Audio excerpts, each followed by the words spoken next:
Dr. Jamaica Martin. She is the supervisor of student prevention programs and family assistance, and she will be doing our presentation tonight. Dr. Martin.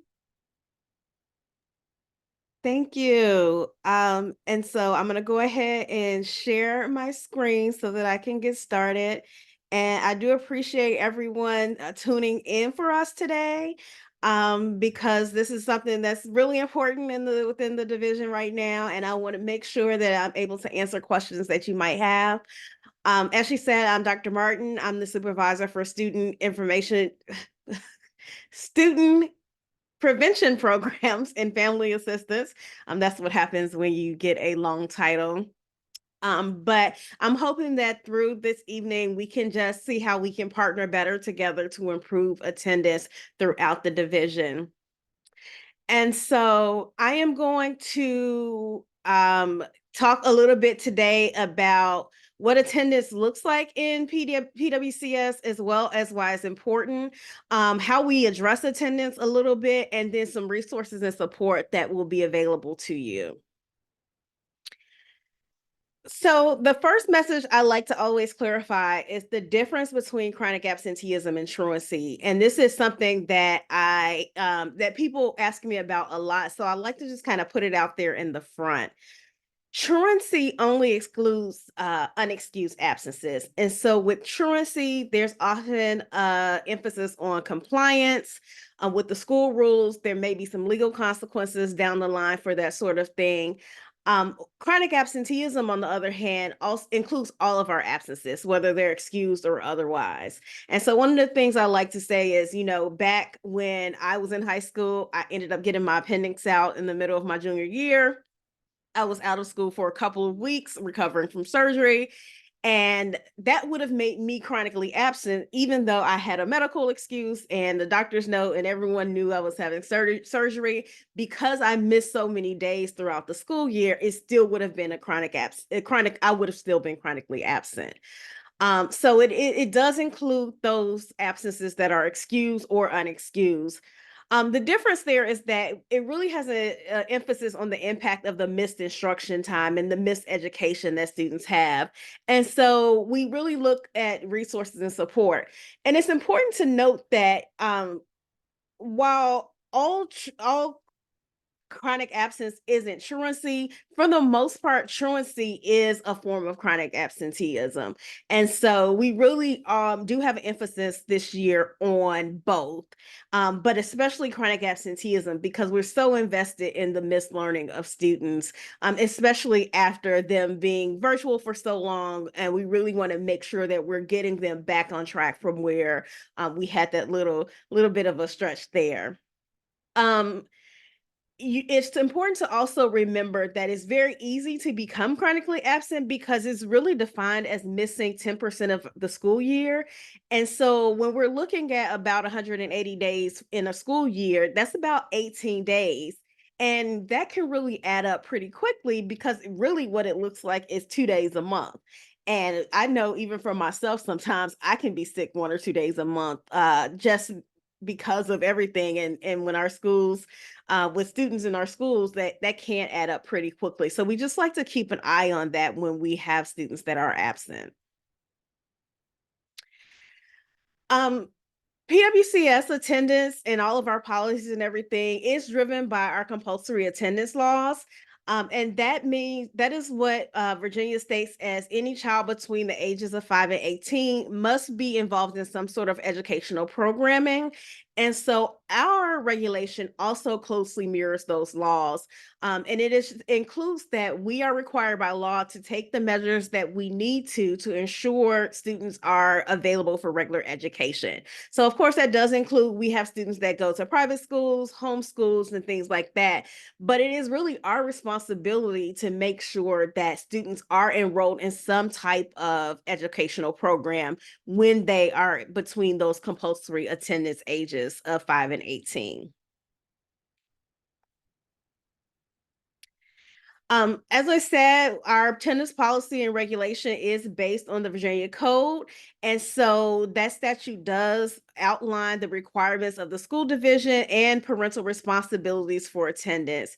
It also talks a little bit about what absences are considered excused. And I'll go a little bit more into detail on the next slide, but it's just really important to know that we're not making up attendance in Prince William County. We do very closely mirror what we are told to do. And so a lot of times when there are challenges, we do remind everyone that this is based on what the Virginia Department of Education has told us that we need to do. And so we do monitor our absences, we do notify parents of absences, and then we do take steps to make sure that students are regularly attending school.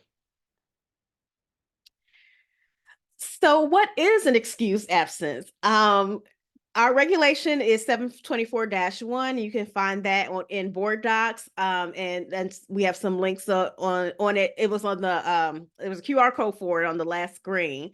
But that does define the excused absences, notification requirements, truancy intervention process. And there are different types of absences that are considered excused. In most cases, our school principals also have some discretion to excuse some prearranged absences up to 5 school days. After that, those excused absences need to be approved through my department. So someone in the student health and wellness department usually gets an email from the principal saying someone has requested multiple days for whatever reason, and then we would give them an answer. There are a few here. So this isn't a complete listing of the absences that are in school, but but it is a very comprehensive list. And of course, the regulation does detail all of those and give some definition to what these mean. But I do like to make a note of a few things on this list. One of those being mental health. It is recommended that your child is being addressed by a pediatrician or a licensed professional and share information with your school or your school counselor, your school social worker.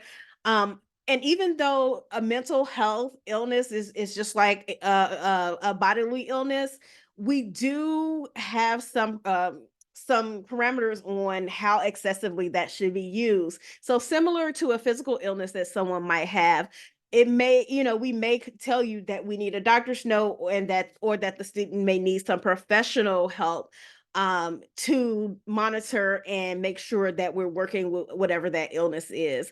And so if a student is taking mental health absences, even though it'll just be as an excuse or a medical absence like any other absence, that school counselor may check in with the student when they return. It's important that the death in the family is generally defined as immediate family. We also, of course, do recognize religious observances. We have a calendar of all sorts of religious observances, and oftentimes the schools will contact our office to verify certain religious observances if that's why students will be absent. We also allow our college seniors to be able to do things like college visits or career type activities and have some excuse days for that too. We know that they're exploring at this point, and a lot of times those sorts of activities are occurring during a school day. And then, of course, for a student who has court, that is only when a student has been summoned for court. So it's not for if a parent has court or anything like that. It's generally because of a student's need to be in court. We also encourage our schools to implement some tiered supports when it comes to supporting our students and supporting attendance. And so our tier 1 supports really include more universal things like making sure that they're improving school climate, some family and student engagement, of course, a lot of positive attendance messaging, and then addressing those common barriers of their school community. So if there's something that they're seeing a lot of their students are experiencing the same thing, schools tend to try to find some supports that can help a lot of those students in the same way so that we can avoid some of these chronic absenteeism situations. Our tier 2 really addresses those students who are kind of approaching chronic absenteeism. And so they may start to do some early outreach, provide some more specific resources to family. There may be some attendance plans put into place and really reinforcing that connection with the school. And so maybe there's someone at the school who's going to check in and check out with the student, make sure that the student has a trusted person that they can rely on that's going to be there for them, and notice that they're there, check in with them throughout the school day. And then, of course, our tier 3 strategies are when students are chronically absent or have chronic truancy, and there may be some coordinator services with internal school teams, but also maybe even some outside agencies. And then, of course, with truancy, that's when our school attendance officers and in some cases, court services will be involved with the student and the family.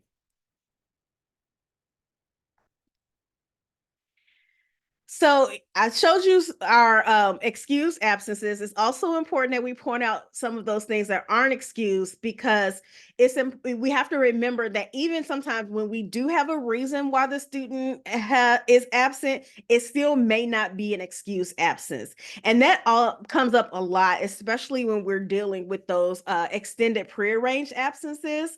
And so just to talk a little bit about it, a prearranged absence, they are very much discouraged, and they are only really granted as excuse on a case-by-case basis by the principal.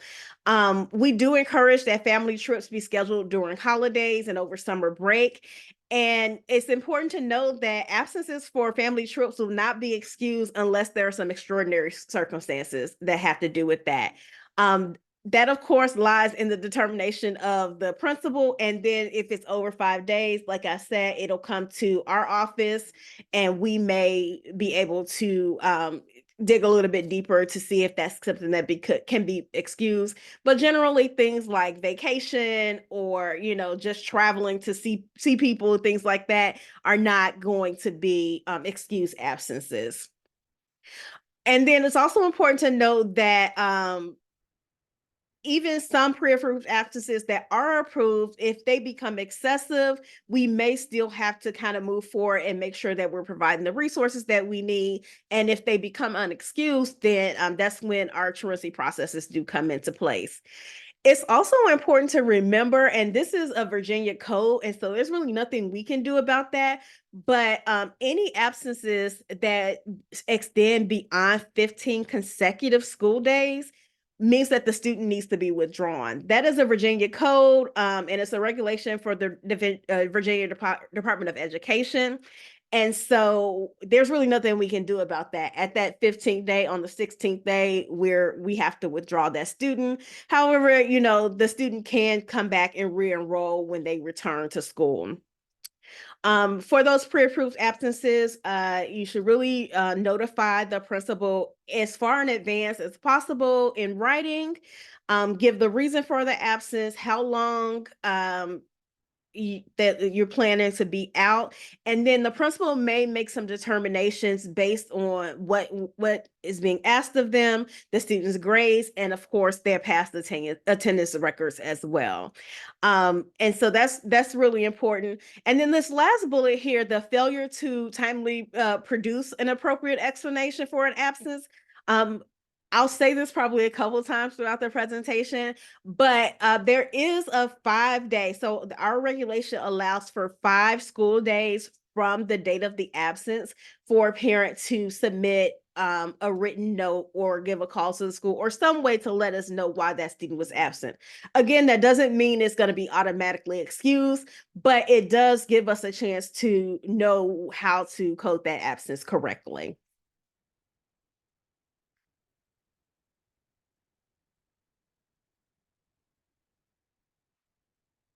So what happens if your student does need to miss school?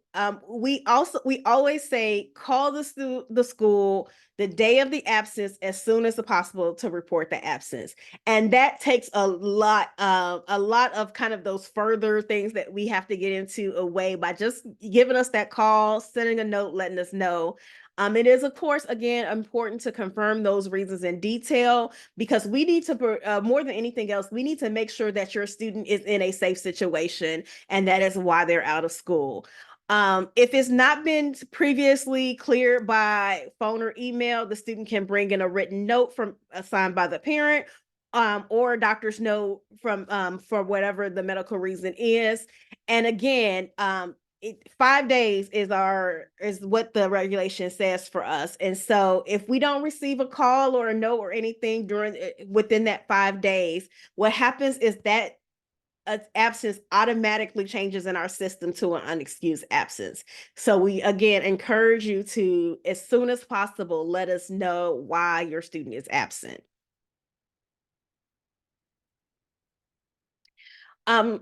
If the student does have multiple unexcused absences, our regulation also defines what our process is for addressing truancy. And so if a student gets 5 unexcused absences, generally what happens is there is an initial conference where the administrator, a student, the parent usually comes together, finds out why the student is absent, and then develops a plan as to how we're going to improve attendance. If after that initial conference, there's not any progress happening, there may be an additional meeting that may include some other interested people from the school. So it might be the school counselor, the social worker, school psychologist, anybody who really is involved within that case of the student and whatever else is going on with the student. And that meeting is really to not only revise that attendance plan, but to see if there are some additional resources or accommodations that need to be made to make sure that the student is successful. If for any reason the school can't get in touch with you and to set up either of these meetings, they may ask the attendance officer to conduct a home visit or try to reach out to you from their end.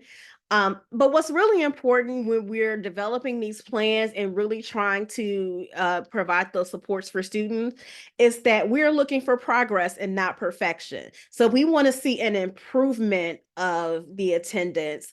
We're not hoping that a student, well, we're of course hoping that a student goes from having multiple unexcused absence into perfect attendance throughout the rest of the school year. But that's not the standard that we're setting. We're trying to improve that to make sure that the student is getting as much classroom time as they possibly can. It's also important to know that even when absences are excused, just because we want to make sure that the student isn't chronically absent, the principal may ask for doctor's notes for any additional absences after the 10th absence, whether that absence is excused or unexcused. So that may come up. Of course, our principals use some discretion there and hoping that, they're resolving that issue in a good way for you. But we really do, again, need to make sure our students are safe, and we want to make sure that the absences that they have are necessary and they're not missing class time when it's not necessary. And like I mentioned before, the Virginia Code does tell us that we have to withdraw a student who's been absent for 15 consecutive days. And as long as nothing major changes in your residence or other things like that, or it hasn't been too long before the student returns, it's generally a pretty simple re-enrollment process, because again, it's our goal as well to get that student back in the classroom and on track as quickly as possible.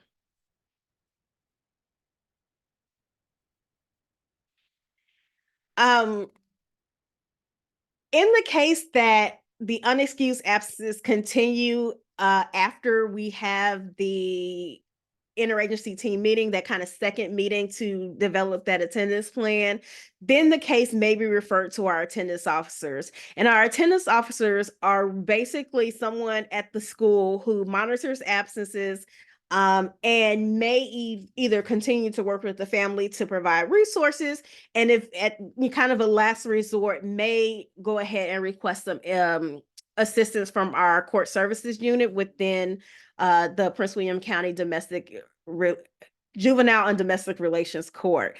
And so there may be an intake meeting scheduled where someone from court services really tries to talk to the family and figure out an additional plan. There may be a CHINS petition, which is a child in need of supervision, which may allow for some additional resources for that family.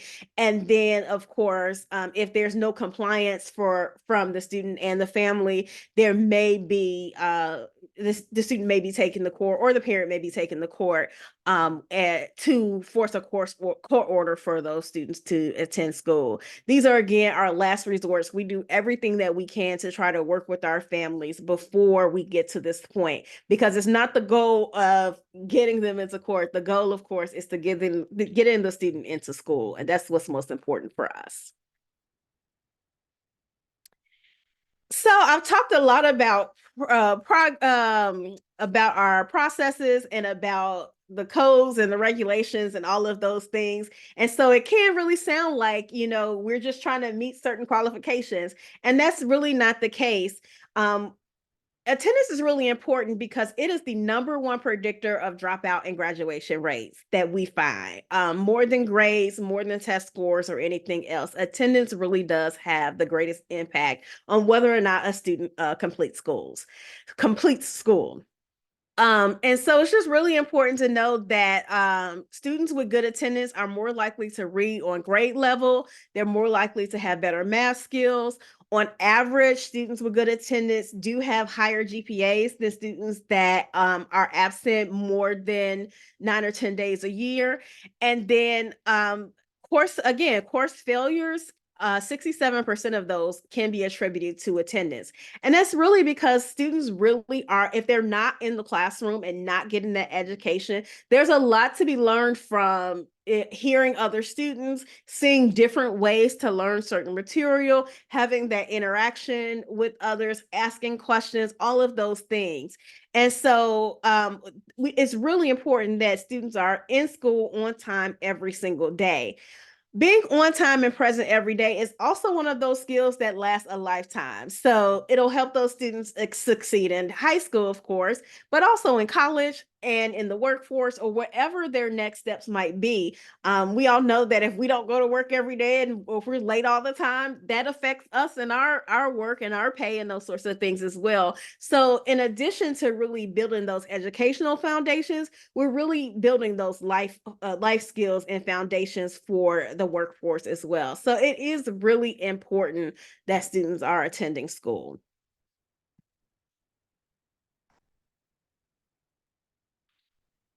So we say a lot of the times every day counts. It really does count. And again, our school year is approximately 180 days, meaning, again, 18 days equals chronic absenteeism. And we do try to get, even though we're showing here what that kind of looks like as far as an early warning system that we might have for students, we in Prince William County do try to be a lot more proactive before students reach sort of these stages where we're thinking warning. And so this is where Prince William County does provide attendance notifications. So parents are notified daily by text when a student is absent from school and we haven't received any prior notification of that absence. So they're sent to elementary school parents in the morning, and then the middle and high school parents both in the morning and the evening. And that's because that morning one is telling parents, hey, your student didn't show up today. But then that evening one will also tell parents if there are certain class periods that student missed and was absent without us knowing why. So that's if a student is cutting class or has left the building for whatever reason, and we have not been notified prior to that. The daily attendance notifications remind our parents to contact the school within that 5 days to submit the reason for the absence. And so as soon as we hear about that, we'll go ahead and update that record from unverified to either excused or unexcused, depending on that reason. And of course, after 5 days, that unverified automatically switches over to unexcused. Another thing that you may have been seeing recently, we've been doing this now for about a year, is our attendance letters. And so our attendance letters are sent out on a weekly basis to notify parents of a truancy status when students accrue 3 or more unexcused absences. It does send out about excessive excuse absences. And then we do send out a chronic absentee status letter when our students are absent 10% of their current enrollment. So that doesn't mean right now in this point of the school year that your student has missed 18 days, because again, chronic absenteeism is 10% of the enrollment time. So right now, I want to say we're somewhere around the area of 120 days, give or take.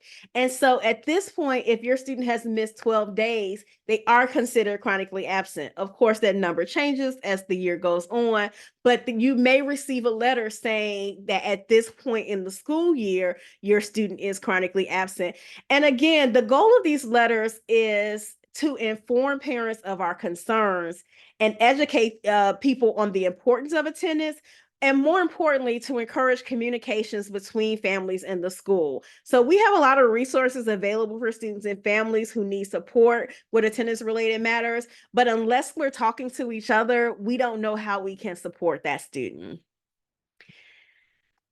This slide is also another way of thinking about what it means to miss school and what that long-term impact looks like. And again, every day counts. So even when it seems like a small amount of time that a student is missing, it really adds up quickly when you think about the amount of instruction time that a student is missing. So this slide just gives you an idea of what that looks like at each stage, whether it is how many days or minutes that they're missing of class time, and what that looks like in a week, in a year, and how much the student is really missing as far as class time. And so this is something that we see not only just if the student is missing a full day, but if a student is missing, say, they're missing the last 2 periods on every Friday or every Monday, then what is it that that student is missing during that time, and how much of that instruction time is being missed? And we just want to keep that in mind as we think about the long-term impact of missing school. And whether those are excused or unexcused, we really want to think about what they're missing and how we can supplement that that missed education.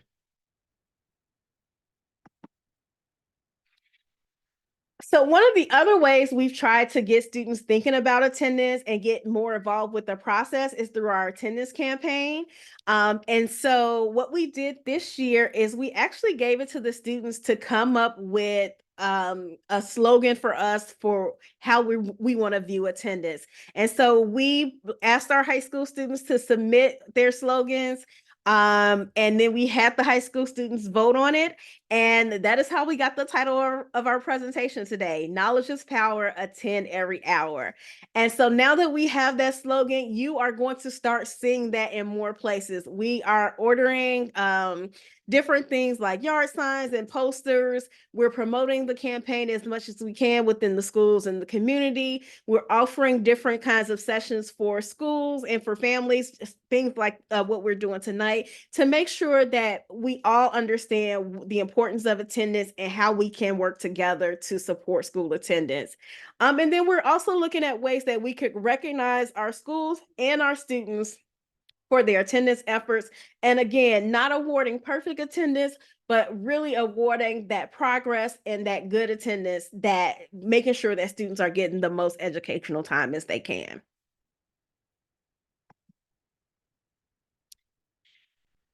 And so you've heard me say it a bunch of times now, we want to partner with families to make sure students are ready and able to attend school. We know that chronic absenteeism and truancy are often symptoms of other barriers that might be in place. So it's really important to know who is available in the school to help. And our school attendance teams include these people, and these are people that families can reach out to if the student has a barrier that is keeping them from attending school. So our school administrators, our counselors, our school social workers are great because they are able to connect families with outside resources, maybe things that we can't provide in the schools. Our parent liaisons are generally the ones that are kind of like that first line of defense of calling and checking in with families to see what's going on. A couple of our schools have communities in schools where they are providing those whole school supports for some of our schools that are most in need.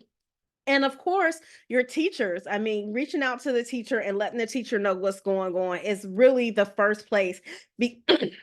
Because then the teacher can either help out with what's going on with the student or knows the right people to point you in the right direction. And so again, utilizing that team, partnering with us so we can together work on those barriers and make sure students are getting to school every day. Other ways that you all can help us is, of course, planning those family trips and scheduling medical appointments and things after school and on off days. And one of the great ways to do that is by doing some proper planning. And so we have the school calendar is available on our website at any time. And the school calendar for next year is already available. So this is a great way to look at it now, see what kind of things might be going on within the next year as far as trips you might need to plan, holidays and things like that, and start to plan around those dates so that students are in school whenever they're able to be at school, and every day that they're not sick or something extenuating is going on. And so please make sure that you're on the website viewing those things so you know kind of what's going on. And then, of course, our newsletters like the Scoop and the superintendent's email out to the community also lets us know when things are coming up well enough in advance that we can go ahead and start planning for those things that might be occurring. I promise I'm not going to talk much longer. I'm almost there. A couple of things I want you to remember is becoming very familiar with Parent View. That is where you can view your students' attendance. You can view their grades. You can communicate directly with the school team. And if you aren't familiar with Parent View or not really familiar with how to use it correctly, our attendance website will be adding some tutorials on there very soon, but you can always reach out to your school staff and have someone walk you through how to use that program. It's also very important that your contact information is current and correct within our system. So letting us know the right phone numbers, email addresses, and things like that. Make sure that we can communicate with you and then make sure that any notifications that we're sending out are getting to the right person. So that's very important. Again, the single most important thing that a parent can do is to make sure their child is in school every day because it is the number one predictor of the student success. And so we always like to make sure we're doing that. And our website has resources available to help ensure your student is in school on time every day. I have been working, it's actually getting even better. We've been working on it the last couple of weeks to make sure that the information there is up to date, cleaner, and easier for you to navigate so that we can answer a lot of your questions. But again, make sure that we are establishing routines to make sure our kids are able to get to school on time. Talk about school in a positive way, ask questions about their school day. Of course, if a student is ill, definitely keep them home because we want to make sure that they're okay. But our website also has a great guide that lets us know when a student is too sick to attend school and in which cases they can come to school. So that's also a great resource available on our website. Again, not scheduling those extended vacations or those appointment times during learning time. And of course, more than anything, like I said, we want to partner with you to help your students. And so reach out to us when you or your child needs help getting them to school. And we want to do the best that we can for that. And that, my friends, is my presentation. I do have, again, some QR codes that link to some community resources and some attendance resources. And of course, you can always go onto the PWCS website and look for attendance to get more information about how we can partner to help your students. And so I'm going to stop sharing and we can do some questions. Yes, we actually had a lot of really good questions in the chat. So if you want, I can just read them and then you can answer as we go. Absolutely. Go ahead. Okay, so one of the questions, and I think you kind of touched up on it, is what about regular doctor checkups? I know for myself as a parent, we try to do our best to schedule during, not during school, but sometimes it's hard. So how do you guys see those? So, of course, we want to make sure our students are getting their regular checkups, especially we want to make sure that they're healthy. We want to make sure that they're having all of their immunizations and all of those sorts of things. And so we're not saying to never do that. We're saying to try. Of course, with all the students we have and the doctor's appointments aren't always available, but we do encourage families to try to plan those things. And some of our medical facilities within Prince William County even have the school calendar available there so they can help you figure out times when it's best as well. Again, we're not saying never do it because we know that we want to make sure our students are getting the healthcare need, their healthcare needs met. But if you can, try to schedule those during times when they're not in school. Yeah, they're the questions that came in. It's how often in a school year is the social worker supposed to contact a parent about their student? Um, not Um, sure that. So I don't think that I don't think they actually have to reach out to every single family. Generally it's on a case by case basis. But they are a great resource if you have questions. And a lot of times the social worker comes into play when there are things like an IEP or a 504 there. Also, if they're seeing some challenges that the student might have in whatever the area might be, it's not just attendance, but academics and other things that might be going on as well. And then when families reach out, I don't think that they're actually just reaching out to every single family. But of course, whenever you need them, you can reach out to them to get any assistance that they might be able to give you. Okay. There's a question, if a student has 7 consecutive absences, then later on, after a few months, they're on track, but then they get 8 absences after that initial where they've been great attendance. What do you do in those situations? So again, it's progress, not perfection. If a student has multiple absences, you all meet and you figure out a plan. We see that improving, and then we see another big jump. Now, if it's just one additional absence, making it the 8th absence, we may not do anything. If it's 8 additional absences, then we're probably going to meet again to find out what's going on. Because again, we know that a student isn't just absent for no reason. If there are that many, if there are multiple absences, especially in a row or in a short amount of time, we just want to make sure that we're supporting the student as best we can. And so there may be another meeting. This is not a case where somebody's going to go, oh, we're taking you to court at this point. It really is the school's going to reach out, the attendance officer may reach out, and we just want to see what's going on and how we can support that student. They're the question, I know you touched up on this. It says, can you address the first notice of excessive excused absences that some parents received? And what information should they be receiving from the school? What does this mean when you receive that first letter? And you did say excessive excuse, right?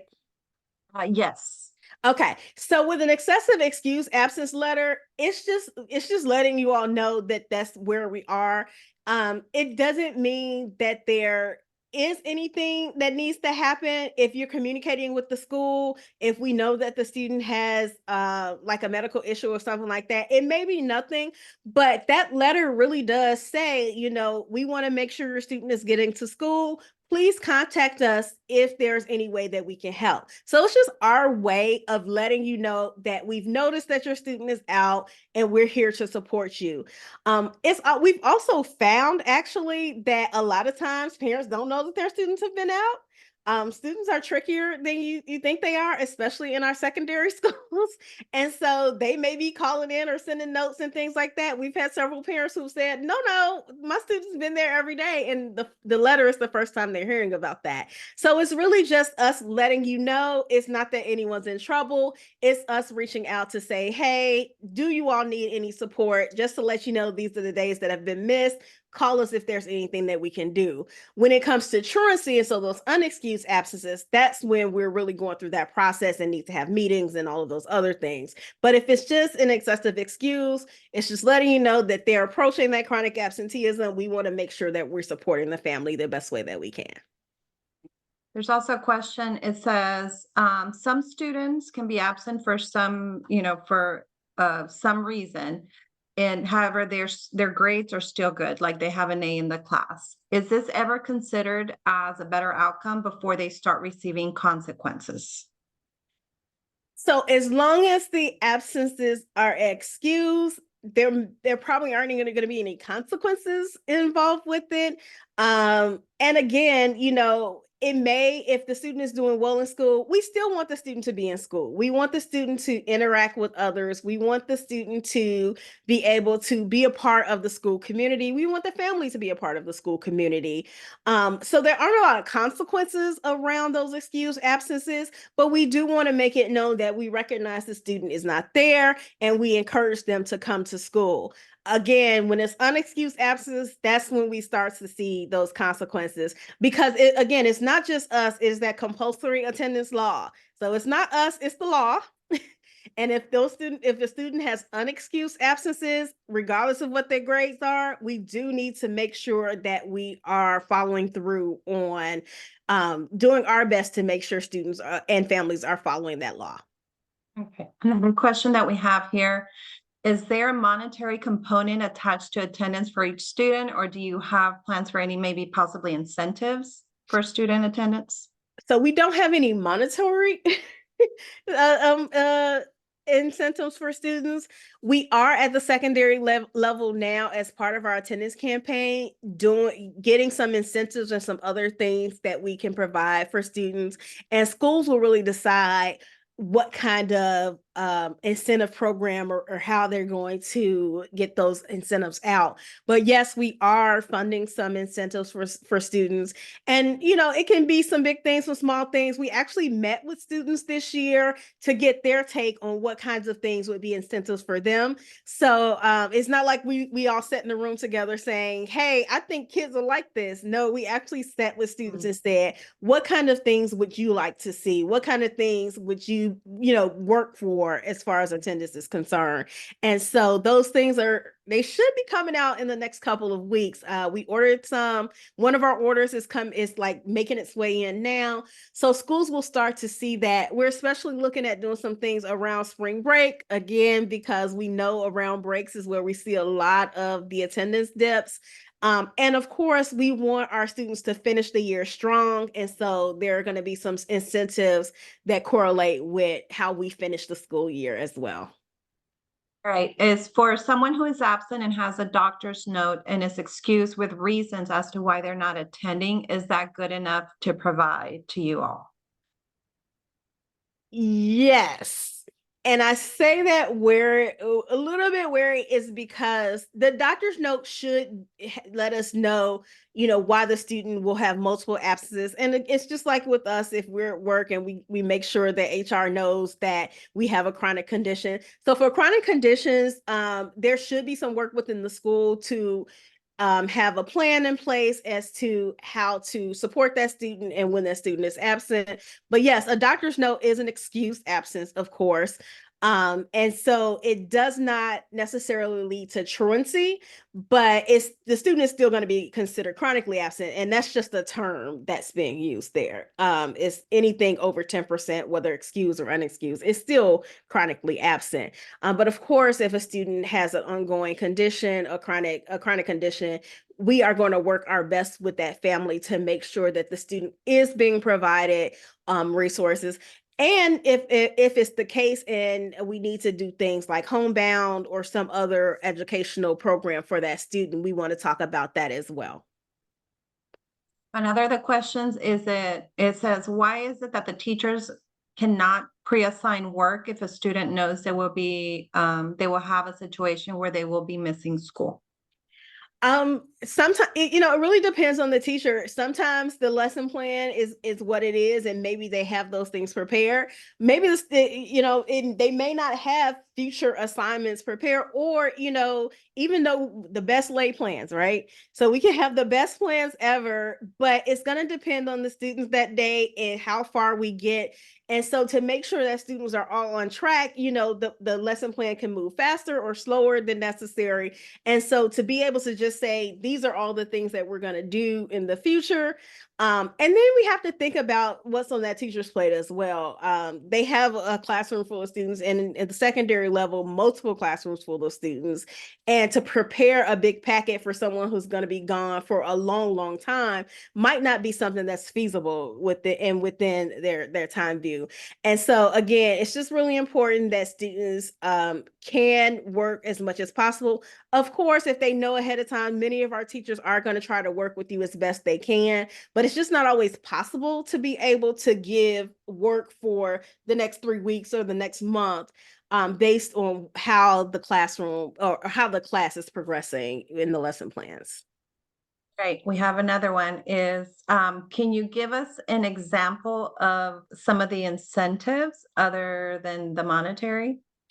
Yeah, so it was things that students actually asked for. So things like headphones or stickers for their laptops or their devices. It's things like the phone cases. Um, for some reason, students love these fidget things. They like to play with. So there's a whole, I can't even begin. I saw the list maybe at the end of last week, and there were probably 100 things on that list. But they're little, I mean, it's again, it's not huge things. There were like crock charms, things that students just said that they like. For some schools, it was snacks. Students like snacks. And so there might be, if they can choose from the snack cart that comes around if they're in school that day. So it's lots of different things. I know some schools are also thinking about during like lunch or other free times that students might have, if they've had a good attendance, or if they're working well with their teachers, their grades are doing good, maybe they get some time in their calming room, and they might have like games and video games and things like that in there. So there are some of those kinds of things too, some kind of more like stress relief type things that students might be able to participate in if they are having good attendance and their academics are on track, and they don't need that extra time during like flex periods or lunchtime and things like that. So there are lots of different things that we're trying to, but again, we've been going around to schools, talking to students to get that feedback. All right.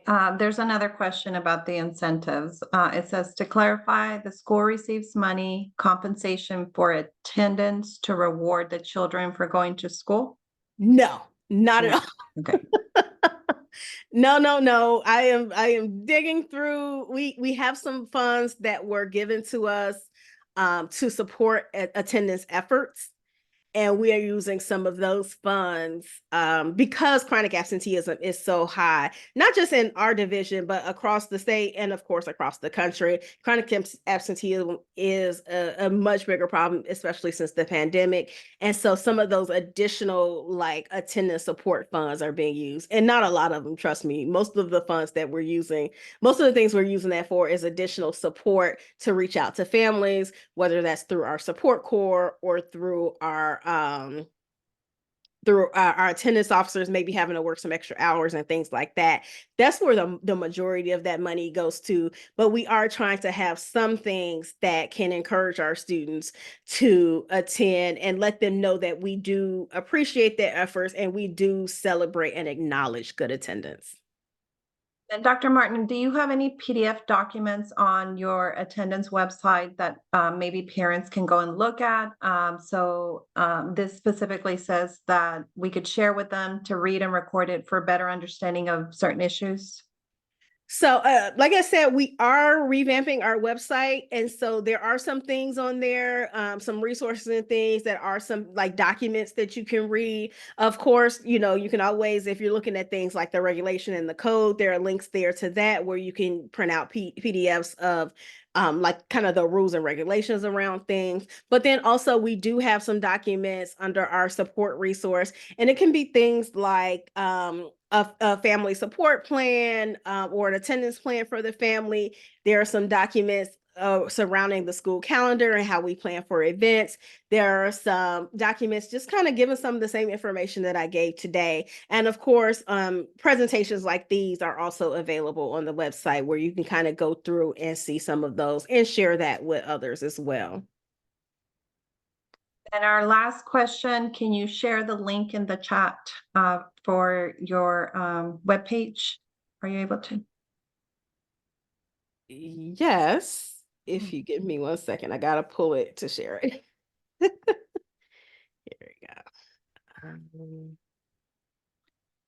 And this session is being recorded. So I will send a follow-up email to everyone who registered. I will provide you with Dr. Martin's presentation as well as the video recording so that you can go back and watch. I am also working on, for the Family Engagement Series, a page to have past sessions being posted so that you can go back and watch at any point in time. So I'll include that link as well when I do a follow-up email tomorrow. All right, so here's the website. And eventually we're trying to get it where it's just pwcs.edu/attendance. But I do see that some of the updates that we've been working on are there. And so you can already see some of those things, especially the when to keep students home guidelines, some of those resources, a list of our attendance officers, a lot of great things that we've been kind of adding to the list at this point. And you'll see the link for attendance guidelines there. And that'll lead kind of to all of the rest of the things. And we'll continue to update this website to make sure we're putting the most up-to-date resources and information. Of course, anytime the regulations change based on different codes and things that have passed within our legislature, we will update that as well. All right, I think those are all our questions. Thank you guys. Those were great questions. I do appreciate you joining us tonight again. I will be providing these resources, the PowerPoint presentation, the video recording, as well as the link to the attendance website, as well as the Family Engagement Series. We will have another series tomorrow night. Parks and Rec will be joining us with their summer programming, as well as possible employment for our youth. And so we will be dropping the link for today's session for you to fill out a survey, a short survey, shouldn't take you more than 5 minutes. Just give us your feedback, and then any future programming you may be interested in seeing. We're currently working on sessions for the upcoming school year, so we would love to hear from you. So thank you, Dr. Martin, again for joining us tonight. And thank you, everyone. And you guys have a wonderful evening. Thank you all.